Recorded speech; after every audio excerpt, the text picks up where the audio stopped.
Hello everyone, कैसे हैं आप सभी। आज के इस सेशन में हम चैप्टर नंबर 6 को कंटिन्यू करेंगे और इसमें हम जो जल संसाधन है इंडिया का उसके बारे में डिस्कस करेंगे। तो प्रीवियस सेशन में हमने जो वाटर रिसोर्सेज है उसका डिस्ट्रीब्यूशन देखा था, उसका जो पैटर्न है वो देखा था और उसकी स्वच्छता, जो क्लियरिटी और क्या बोलते हैं क्लीननेस और जो पॉल्यूशन के कारण है उनके बारे में डिटेल से डिस्कस किया था। तो चलिए आज के सेशन में जो रिमेनिंग टॉपिक है उनको कंप्लीट करते हैं चैप्टर नंबर 6 के पॉइंट ऑफ व्यू से। तो पहला है जल संरक्षण और प्रबंधन, यानी जो वाटर कंजर्वेशन और वाटर का मैनेजमेंट है, उससे ये कॉन्सेप्ट क्या है उसके बारे में देखते हैं। अलवणीय जल की घटती हुई उपलब्धता और बढ़ती मांग से सतत पोषणीय विकास के लिए इस महत्वपूर्ण जीवनदायी संसाधन के संरक्षण और प्रबंधन की आवश्यकता बढ़ गई है। यानी जो स्वच्छ जल है उसकी उपलब्धता एक तो कम हो रही है, अवेलेबिलिटी कम हो रही है, उसी के साथ में डिमांड उसकी बढ़ रही है। तो ये जो अनबैलेंस्ड साइकिल का ग्रोथ हो रहा है इसको कैसे कंट्रोल किया जाए, यानी जो सस्टेनेबल डेवलपमेंट का एक जो कॉन्सेप्ट है ह्यूमन के सामने प्रॉब्लम क्रिएट कर रहा है। कैसे क्रिएट कर रहा है कि प्रेजेंट टाइम में जो हमें स्वच्छ जल है वो एक तो लिमिटेड मात्रा में अवेलेबिलिटी है, उसकी केवल 3% स्वच्छ जल है और उसकी अवेलेबिलिटी के आधार पर हम उसको कभी कभी अति दोहन कर देते हैं और प्रदूषण कर देते हैं, प्रदूषित कर देते हैं। तो इसकी वजह से क्या है कि हमें एक तरफ जल की प्रदूषण की स्तर बढ़ रहा है और दूसरा पॉपुलेशन बढ़ रही है तो उसकी वजह से डिमांड बढ़ रही है। तो ये दोनों चीज़ें एक दूसरे के रिवर्स हैं। तो इस साइकिल को यदि कंट्रोल नहीं किया गया तो फ्यूचर में आने वाली पीढ़ियां हैं उनके साथ में प्रॉब्लम क्रिएट हो सकती है। तो यही यहाँ पे सतत पोषणीय विकास की बात की है। नेक्स्ट है विलवणीकरण द्वारा सागर महासागर द्वारा प्राप्त जल उपलब्धता उसकी अधिक लागत के कारण नगण्य हो गई है। यानी समुद्री जल को हम स्वच्छ बनाकर पीने योग्य बनाते हैं तो इसमें बहुत सारा जो पैसा, जो कैपिटल है वो इन्वेस्ट करनी पड़ती है। तो ये भी एक मतलब नगण्य हो गई है प्रॉब्लम की। ये सॉल्यूशन नगण्य हो गया है कि ये सारा कॉस्ट ज़्यादा आता है इस वजह से। भारत को जल संरक्षण के लिए तुरंत कदम उठाने और प्रभावशाली नीतियां और कानून बनाने और जल संरक्षण हेतु प्रभावशाली उपाय अपनाने, जल बचत तकनीकी और विधियों के विकास के अतिरिक्त प्रदूषण से बचाव के प्रयास भी करने चाहिए। यानी जल प्रबंधन का फोकस करना चाहिए, प्लानिंग करनी चाहिए, लोगों को इन्वॉल्व करना चाहिए और उसमें जो प्रदूषण हो रहा है उसको भी कम करना चाहिए। जल संपर्क विकास, जल संरक्षण, वर्षा जल संरक्षण, जल के पुनः चक्रण और पुनः उपयोग और लंबे समय तक जल की आपूर्ति के लिए जल के संयुक्त उपयोग को प्रोत्साहित करने की आवश्यकता है। अब ये कुछ यहाँ पे फैक्टर दे रखे हैं या बोल देते हैं हम कि कुछ ऐसे फैक्टर है जिनकी वजह से हम इस जो अनइवन साइकिल हुआ, एक तो जल की डिमांड बढ़ रही है और जो पॉपुलेशन बढ़ रही है उसकी वजह से और जल के प्रदूषण के बढ़ते स्तर को हम ये सारी चीज़ों को कैसे सॉल्व कर सकते हैं कि एक तो वर्षा जल, तो उसको संग्रहण करो, जल संभरण विकास करो, जल संभर विकास करो, वाटर साइड मैनेजमेंट है उसका विकास करो, जल के पुनः चक्रण को बढ़ाओ। ठीक है। तो ये सारी प्रॉब्लम है। जल प्रदूषण का निवारण कैसे होगा कि उपलब्ध जल संसाधनों का तेजी से निम्नीकरण हो रहा है। देश की मुख्य नदियों में के प्राय पहाड़ी क्षेत्रों के ऊपरी भागों तथा कम बसे क्षेत्रों में अच्छी जल गुणवत्ता पाई जाती है। मैदानों में नदी जल का उपयोग गहन रूप से कृषि, पीने, घरेलू, औद्योगिक इकाइयों के रूप में किया जाता है। अपवाहित सॉरी अपवाहिकाओं के साथ कृषि गद यानी उर्वरक और कीटनाशक, घरेलू ठोस और अपशिष्ट पदार्थ और औद्योगिक बहिस्त्राव नदी में मिल जाते हैं और नदियों में प्रदूषकों का संकेंद्रण गर्मी के मौसम में बहुत अधिक हो जाता है क्योंकि उस समय जल का प्रवाह कम रहता है। अब एक तो गर्मी के समय जल का प्रवाह कम रहता है और जो दूसरे जो अपशिष्ट पदार्थ है उनकी जो इंटेंसिटी है वो हाई हो जाती है। ठीक है। तो इस वजह से ये सारी प्रॉब्लम की वजह से जल का प्रदूषण होता है। अब इसके निवारण के लिए किया क्या कि केंद्रीय प्रदूषण नियंत्रण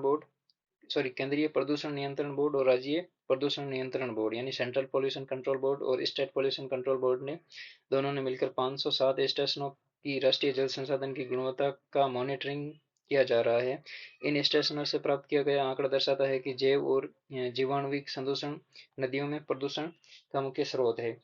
दिल्ली और इटावा के बीच यमुना नदी देश का सबसे अधिक प्रदूषित नदी है। दूसरी प्रदूषित नदियां अहमदाबाद में साबरमती, लखनऊ में गोमती, मदुरई में काली, अड़ियार, कुवम और वैगई, हैदराबाद में मूसी, कानपुर और वाराणसी में गंगा नदी। तो ये सिटी है उनकी बैंक पे, सॉरी जो रिवर्स है उनकी बैंक पे ये वेरियस सिटी है और उनकी वजह से ये जल प्रदूषित हो रहा है नदियों का। भौम जल प्रदूषण देश के विभिन्न भागों में भारी विषैली धातुओं, फ्लोराइड और नाइट्रेट के संकेंद्रण के कारण होती है। तो ये आपके प्रदूषक कौन कौन से हैं जिनका संकेंद्रण बढ़ रहा है? तो फ्लोराइड है, नाइट्रेट है और भारी और विषैली धातुएं हैं ये। वैधानिक व्यवस्थाएं जैसे जल अधिनियम 1974 प्रदूषण का निवारण और नियंत्रण, ये इंपॉर्टेंट है। जल अधिनियम 1974 में आया था, जिसे जल अधिनियम प्रदूषण का निवारण और नियंत्रण 1974 के नाम से जानते हैं। पर्यावरण सुरक्षा अधिनियम 1986 इम्पोर्टेंट है। प्रभावी ढंग से कार्यान्वित किए प्रभावी ढंग से कार्यान्वित नहीं हुए हैं, जैसा इनमें अधिनियम में जैसी बातें बोली थी उनको इम्प्लीमेंट प्रॉपर नहीं किया गया है।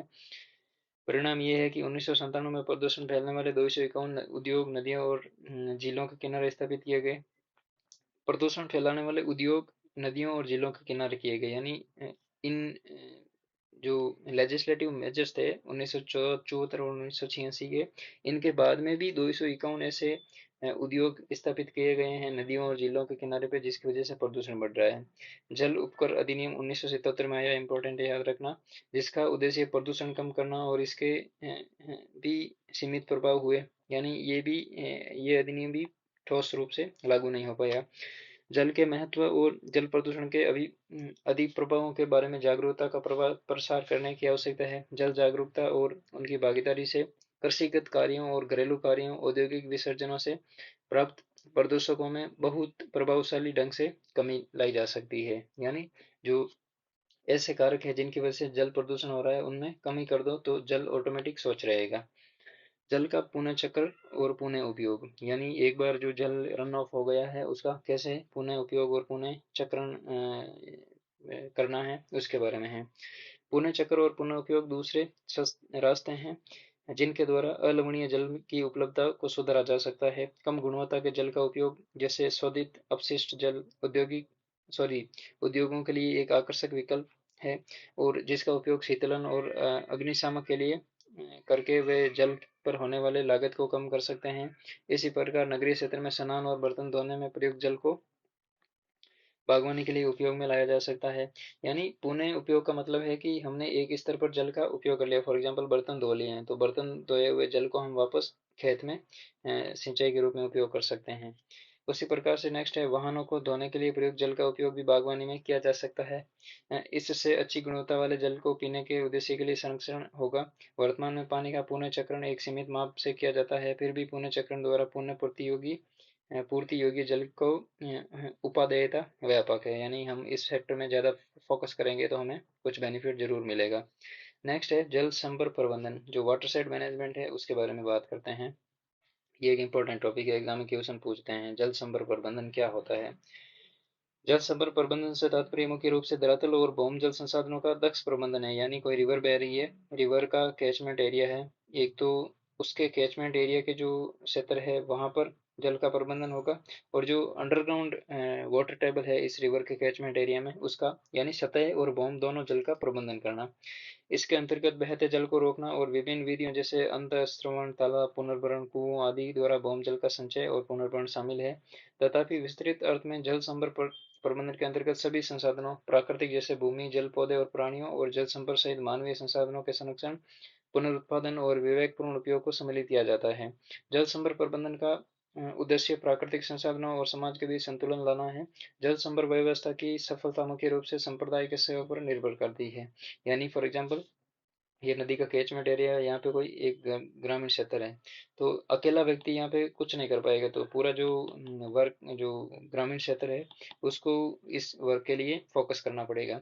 जैसे हमने भू संसाधन और कृषि के बारे में चैप्टर में पढ़ा था पिछले चैप्टर में, तो उसमें हमने एक कॉमन प्रॉपर्टी के कॉन्सेप्ट के बारे में पढ़ा था, कॉन्सेप्ट ऑफ कॉमन प्रॉपर्टी, साझा संपत्ति के बारे में। तो उसमें क्या है कि हमने पढ़ा था एक गांव होता है, गांव के आसपास का बेल्ट होता है, वहाँ पे जंगल होता है, पेड़ पौधे होते हैं, तो जो गांव के आदिवासी लोग हैं या गांव के लोग हैं वो वहाँ पे फॉरेस्ट एरिया में जाते हैं, लकड़ी इकट्ठा करते हैं, कंदमूल इकट्ठा करते हैं और उनको घर के खाने के लिए लाते हैं, बच गए तो शहर में बेचने के लिए ले जाते हैं।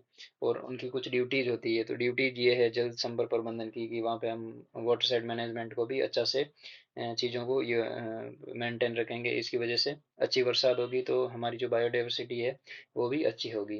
तो ये चीज़ें एक दूसरे से लिंक होती है, जब तक आपकी ये कॉन्सेप्चुअल क्लियरिटी प्रॉपर नहीं होगी और चीज़ें एक दूसरे से लिंक नहीं होगी, तो एग्जाम में से स्टेटमेंट बेस्ड क्वेश्चन और जो अभिकथन और कारण वाले क्वेश्चन आते हैं वो उसमें एफिशिएंसी नहीं आएगी थोड़ी।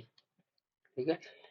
उसके बाद में नेक्स्ट है, केंद्र और राज्य सरकारों ने देश में बहुत से जल संपर्क विकास और प्रबंधन कार्यक्रम चलाए हैं। इनमें से कुछ गैर सरकारी संगठनों द्वारा भी चलाए गए हैं, जैसे हरियाली है, केंद्र सरकार द्वारा प्रवर्तित जल संपर्क विकास परियोजना, जिसका उद्देश्य ग्रामीण जनसंख्या को पीने, सिंचाई, मत्स्यायन और वन रोपण के लिए जल संरक्षण के लिए योग्य बनाना है। अब जल वाटर साइड मैनेजमेंट से क्या करोगे आप? ठीक है, पहला बात तो क्या करेंगे कि जो ग्रामीण क्षेत्र है उनमें पीने के लिए जो वाटर साइड एरिया है, रिवर कैचमेंट एरिया है, वहाँ पे लोग रह रहे हैं, उनको एक तो जो पीने का पानी है वो देंगे।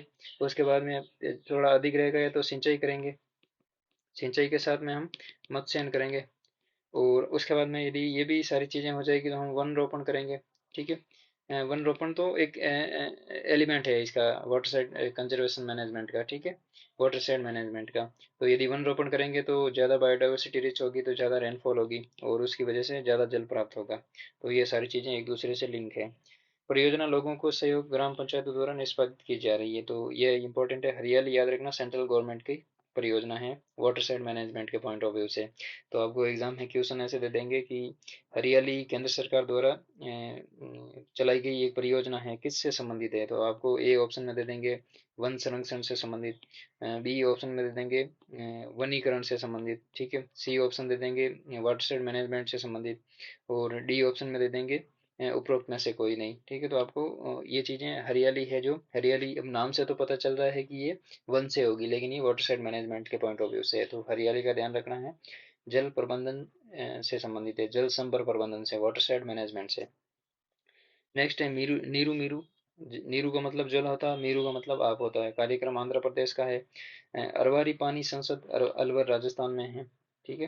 तो इसके अंतर्गत लोगों के सहयोग से विभिन्न जल संग्रहण संरचनाएं बनाई जाती है, जिसमें श्रवण तालाब, जोहड़ बनाए जाते हैं, उसकी खुदाई की जाती है, रोक बांध बनाए जाते हैं, यानी एक रिवर जाती है, एक छोटा नाला जाता है, उसके जगह जगह पर छोटे छोटे डैम बना दिए, चेक डैम टाइप बना दिए। तो इसकी वजह से एक तो जल स्पीड से नहीं जाएगा, स्पीड से नहीं जाएगा तो रिवर इरोजन नहीं होगा, जल का जो प्रदूषण का लेवल है वो भी नहीं बढ़ेगा, और जल सभी जगह इस, जैसे यहाँ पे एक डैम बना दिया और यहाँ पे एक डैम बना दिया, तो इस वाले रीजन के लिए जल प्राप्त हो जाएगा। यहाँ पे एक और एक डैम बना दिया तो इस वाले रीजन के लिए जल प्राप्त हो जाएगा। ठीक है। तो जरूरी नहीं है कि डैम वाले सेक्टर में, इस सीमित क्षेत्र में जल का प्रबंधन होगा, वो ग्राउंड वाटर टेबल को भी बढ़ाएगा। ठीक है, तो इस वजह से तमिलनाडु में घरों में जल संग्रहण संरचनाओं को बनाना आवश्यक कर दिया गया है। किसी भी इमारत का निर्माण बिना जल संग्रहण संरचना नहीं किया जा सकता, ये गवर्नमेंट ने वहाँ पे रूल बना दिया है।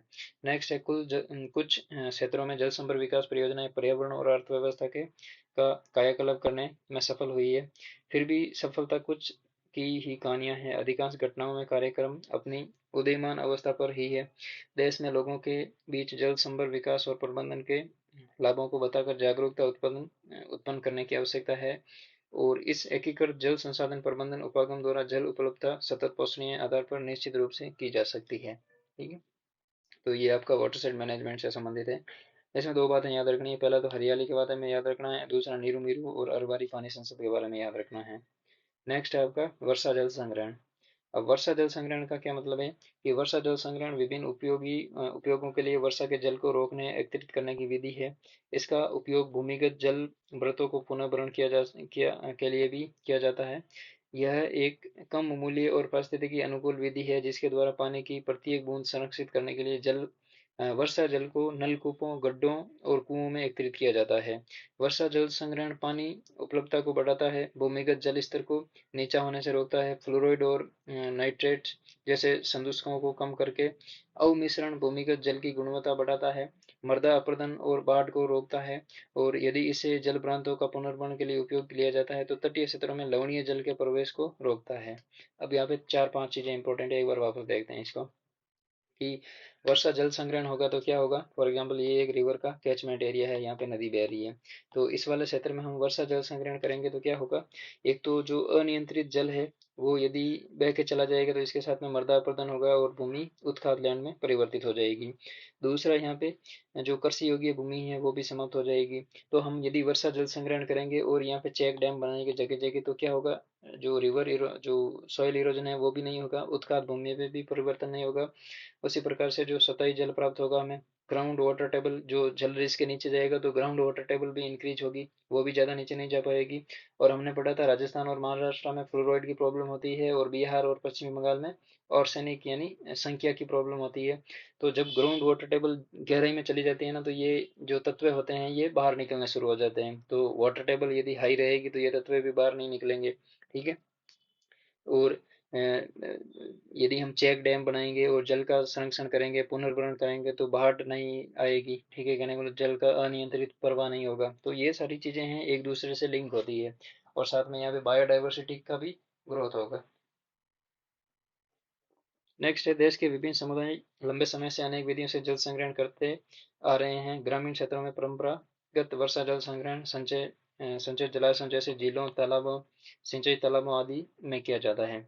राजस्थान में वर्षा जल संग्रहण ढांचे विभिन्न कुंड, टांका, एक ढका हुआ भूमिगत टंकी के नाम से जाना जाता है, जिसका निर्माण घर और तथा आंगन में आसपास घर में संग्रहित वर्षा जल को एकत्रित करने के लिए किया जाता है।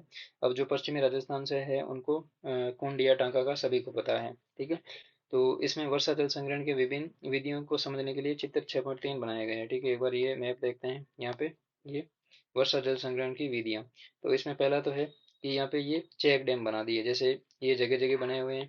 ठीक है, ये क्या है, चेक डैम है।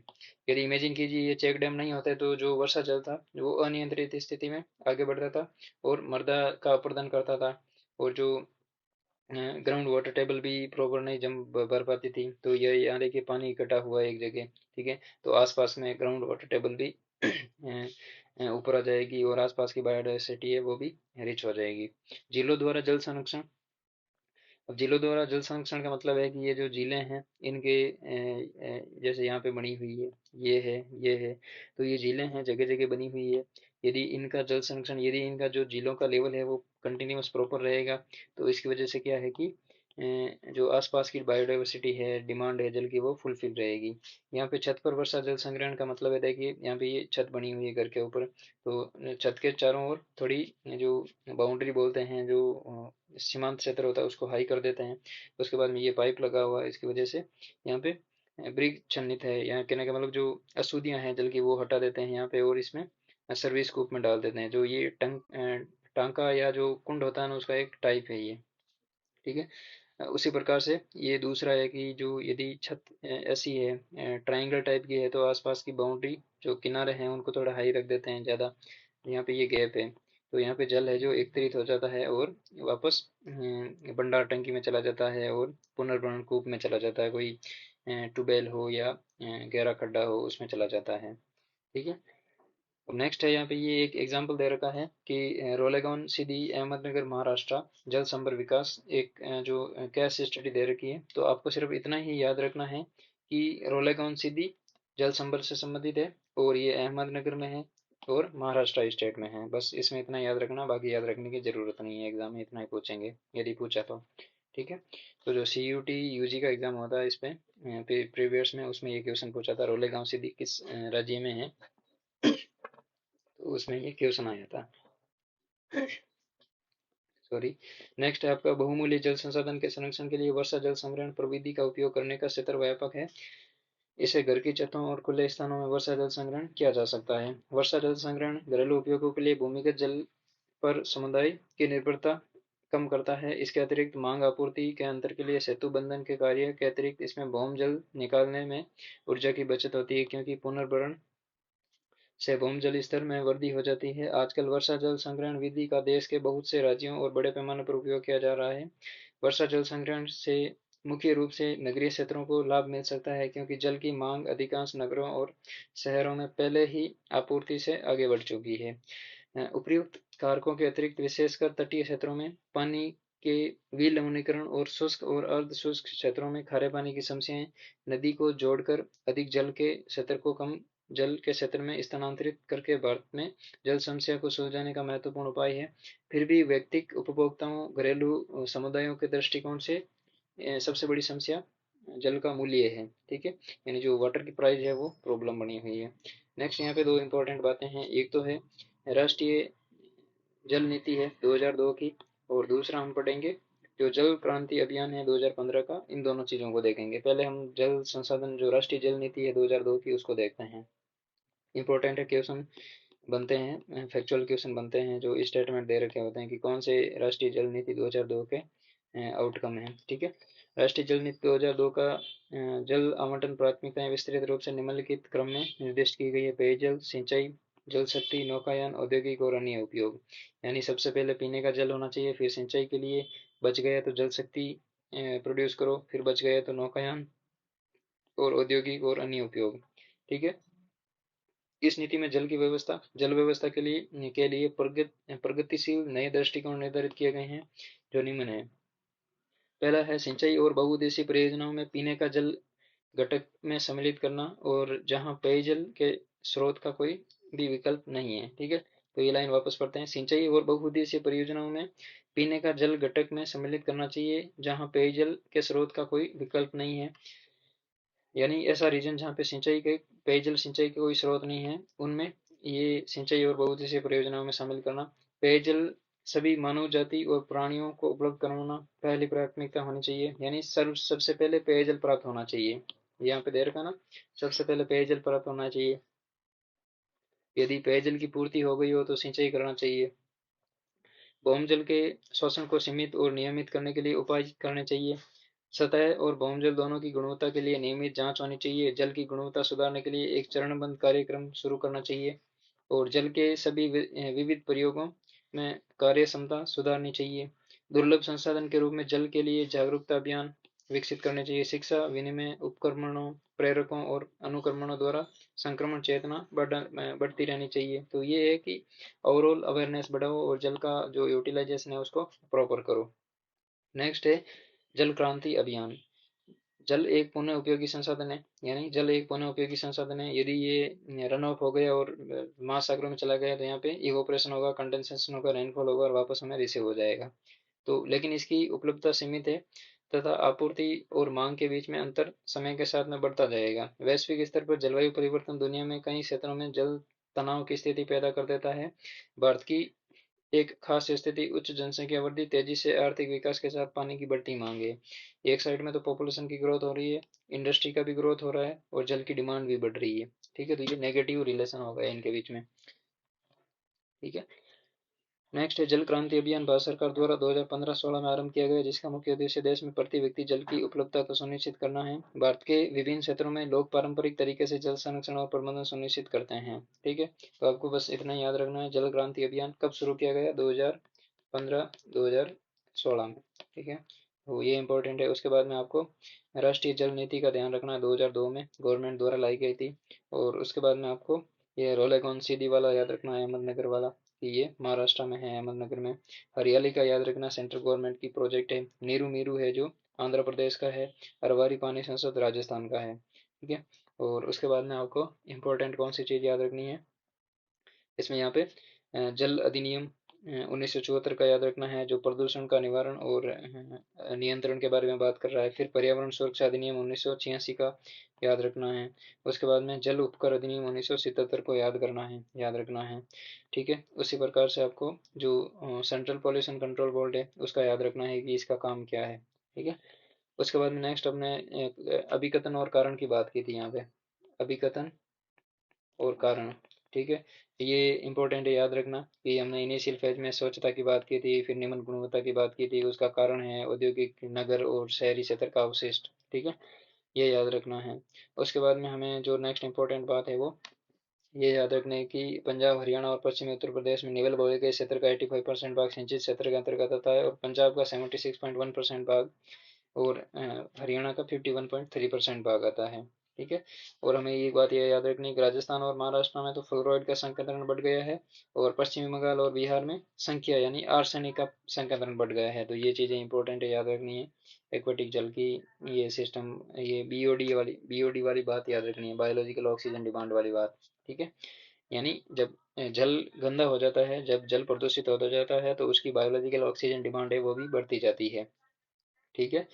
उसके बाद में इस चैप्टर में इंपॉर्टेंट जो पोर्शन है, एक ये स्टेटमेंट बेस्ड क्वेश्चन बन सकते हैं कि पश्चिमी प्रवाह क्षेत्र के अंतर्गत ज़्यादा आता है या पूर्वी प्रवाह क्षेत्र के अंतर्गत ज़्यादा आता है। तो पश्चिमी प्रवाह बेसिन है वो भारत के कम क्षेत्र में आ जाता है अपेक्षाकृत पूर्वी प्रवाह के, यानी जो इंडिया का जो जियोग्राफिकल एरिया है वो उसमें पूर्वी प्रवाह क्षेत्र अधिक आता है। ठीक है। उसी प्रकार से जो इम्पोर्टेंट नेक्स्ट बात है वो इस पैराग्राफ में है। ठीक है। तो इसमें प्रीवियस सेशन में हमने डिटेल से पढ़ा था कि जो भौम जल है और जो सतही जल है उसका कृषि सेक्टर में कितना उपयोग होता है, उसी प्रकार से औद्योगिक सेक्टर में कितना उपयोग होता है, उसी प्रकार से जो घरेलू उपभोग होता है उसमें कितना परसेंट होता है, ये सारी चीज़ें डिटेल से देखी थी। और उसी प्रकार से हमने ये शुरुआती डाटा देखा था कि वर्षा जल 4000 घन किलोमीटर प्राप्त होता है, और उसी प्रकार से जो पुनः पूर्ति होगी भौम जल है वो 1869 है, और हम 60% इसका यूटिलाइज कर पाते हैं। ठीक है। तो इस प्रकार से ये हमने चैप्टर नंबर 6 है उसको कंटिन्यू डिस्कस किया है, और इसमें हमने जल संसाधन के बारे में देखा है। ठीक है। तो चलिए आज के इस सेशन में इतना ही है। थैंक यू आप सभी का, और इस यूट्यूब चैनल को सब्सक्राइब कीजिए, वीडियो को लाइक कीजिए, फ्रेंड्स के साथ में शेयर कीजिए, और अपना जो वैल्यूएबल कमेंट है, फीडबैक है वो दीजिए। Thank you. हम आने वाले चैप्टर में हम जो इम्पोर्टेंट पोर्शन है मिनरल्स के बारे में, उसके बारे में डिटेल